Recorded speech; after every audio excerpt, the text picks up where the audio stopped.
কিছু কিছু হাদিয়া আল্লাহ রাসূল সাল্লাল্লাহু আলাইহি ওয়াসাল্লাম ফিরিয়ে দিতেন না। এর মধ্যে একটা হচ্ছে মধু। মধু দিলে বলতেন না যে না নিব না। আতর ফিরিয়ে দিতেন না। বালিশ, বালিশ খুব পছন্দ করতেন। আল্লাহ রাসূল ঠেকনা দিয়ে বসতে পছন্দ করতেন। সুবহানাল্লাহ পড়েন। রাসূল সাল্লাল্লাহু আলাইহি ওয়াসাল্লামের কাছে একটা কসমেটিক্সের বক্স থাকতো সব সময়, জরুরি 5-6টা জিনিস এর ভেতরে থাকতো। ওখানে আল্লাহ রাসূল সাল্লাল্লাহু আলাইহি সাল্লাম চিরুনি রাখতেন। চিরুনি, আপনারা চুল আঁচড়ান তো চিরুনি দিয়ে, সবসময় পরিপাটি থাকবেন, এটা সুন্নাহ। পরিচ্ছন্ন ফিট থাকা, সবসময় গেট আপটা ভালো থাকা, এটা সুন্নাহ।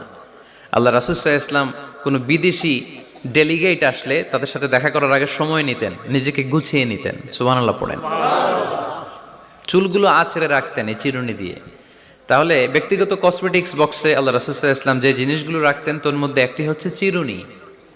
2 নাম্বার, আল্লাহ রাসূল সাল্লাল্লাহু আলাইহি ওয়াসাল্লাম জাইতুনের তেলের একটা ছোট্ট বোতল রাখতেন। ওয়াত্তিনি ওয়াজ জাইতুন, অলিভ অয়েল।